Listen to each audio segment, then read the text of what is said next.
मजलिस से मुखालिफत सिर्फ इसलिए है कि मजलिस इनके लिए कांटा बना हुआ है, क्योंकि ये अपनी जाती दुकान को नहीं चमका सकते। वो लिख के दे रहे कि ये कांग्रेस का लैला का मजनू का लेटर, उमराव जान का लेटर, बीजेपी का लेटर वैसे ही है बिल्कुल। कोई पता नहीं, जो मर गए सो नाम निकलेंगे। हमने 5.5 लाख नाम बोगस है। कहां से बोगस है? कितना झूठ बोलते ये लोग, कितना झूठ बोलते। पूरे नाम बोगस है। अरे इलेक्शन कमीशन मेरा है कि ये झूठ मिलकर बोल रहे थे, ये साजिश मिलकर कर रहे थे। आखिर वक्त में ऐलान भी हो गया था। मैं तो कहा ना 2 मार्च को के प्यारे मैदान छोड़ के नहीं भागना। मैं भी सलाहुद्दीन अवैसी का बेटा हूं। मेरे वालिद मरहूम ने हर तूफानों का मुकाबला किया, मैं भी तैयार हूं। अब मेरे को बोलते हैं इनके 3 है, नहीं है रे भाई। अब कोई हमारे एक टीवी के एंकर आए थे मशहूर आज तक के मैडम, बोले वो बीजेपी की कैंडिडेट का बड़ा असर हो रहा है, आप बड़ी मेहनत कर रहे। महिला मैडम, मेरे घर के मैडम का असर होता मेरे पे, और किसी का असर नहीं होता। अब आप बताओ कितना झूठ बोलते ये लोग, कितना झूठ बोलते। पूरे नाम बोगस है। अरे इलेक्शन कमीशन मेरा है। वो लिख के दे रहे कि ये कांग्रेस का लैला का मजनू का लेटर, उमराव जान का लेटर, बीजेपी का लेटर वैसे ही है बिल्कुल। कोई पता नहीं, जो मर गए सो नाम निकलेंगे। हमने 5.5 लाख नाम बोगस है। कहां से बोगस है? मगर पैगाम देना, हमारे लोग कई फोन करे, क्या हो रहा साहब, क्या हो रहा, कुछ है क्या? है सारे वाला कुछ भी नहीं है भाई, तहकीक करने दो। अच्छा, पकड़ पकड़ के याकूतपुरे के बाड़ों को लेकर गए, कारवान के बाड़ों को लेकर गए। एक जगह पे 60 वोट कैसा रहते? अरे उनकी जबान क्या है सुनो आप। नहीं ठीक है, 3 बीवियां भी होंगे तो 60 कैसा रहती? अरे बेवकूफ, बाड़ा है वो गरीबों का, उस बाड़े में लोग रहते हैं। वहां जाने के बाद देखे तो इलेक्शन कमीशन के लोग बोले, अरे क्या आप झूठ बोल रहे, हमारा वक्त खराब कर रहे हैं लोग। तो नाम पे भी झूठ बताने का मकसद ये है कि ये झूठ मिलकर बोल रहे थे, ये साजिश मिलकर कर रहे थे। आखिर वक्त में ऐलान भी हो गया था।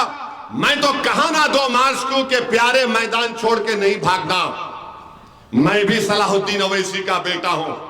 मेरे वालिद मरहूम ने हर तूफानों का मुकाबला किया, मैं भी तैयार हूं।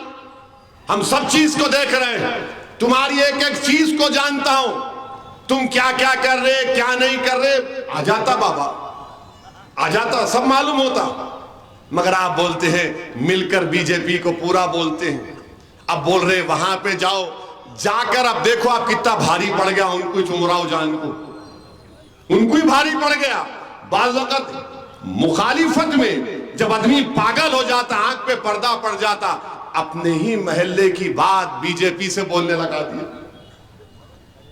अब आपका मुकाम क्या रहा उमराव जान, क्या रहा आपका मुकाम बताओ? आपको अकल ही नहीं है। आपने अपना मुकाम मुतासिर कर लिया। अहमद बलाला ने खड़े होकर कह दिया कि सब झूठ है। चंचल गुड़े के फिरके महदविया के जिम्मेदारों ने सऊदी अरब में है उम्रे में, उन्होंने कहा कि सब झूठ है। अब आप क्या बोलेंगे इसको? तो मेरे अजीज दोस्तों और बुजुर्गों, मजलिस से मुखालिफत सिर्फ इसलिए है कि मजलिस इनके लिए कांटा बना हुआ है, क्योंकि ये अपनी जाती दुकान को नहीं चमका सकते, ये अपने जाती मफादात की तकमील नहीं कर सकते। अरे मुखालिफिन मजलिस, तुमने क्या किया बताओ? तुम एक ट्यूशन का सेंटर नहीं चला सकते, स्कूल तो दूर की बात, तुम क्लिनिक नहीं चला सकते, अस्पताल तो दूर की बात। हां, तुम चंदा जमा करने के माहिर हो, तुम चंदा जमा करने के माहिर हो, मैं तुमको उसका क्रेडिट देता हूं। चंदा जमा किए और फिर इंटरनेशनल फकीर की तरह हम दिए, हम दिए, हम दिए। तो खैर जानता हूं तुम्हारी काबिलियत को। मेरे अजीज दोस्तों और बुजुर्गों, आपको भी ये बता रहा इसलिए रहा हूं कि पहचानिए इन चेहरों को। मैं शुरू से कह रहा था आपको, देखो ये लोग बीजेपी से मिले हुए हैं, ये अपने जाती मफादात की तकमील कर रहे हैं। जमात सबकी है।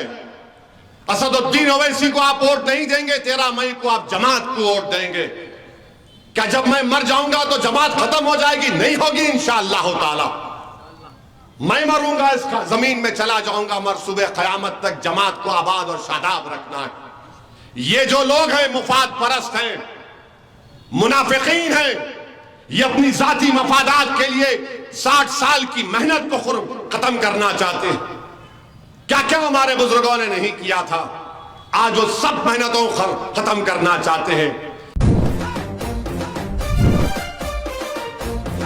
मशीन के ऊपर जो पहला नंबर होगा वो पतंग के निशान का होगा।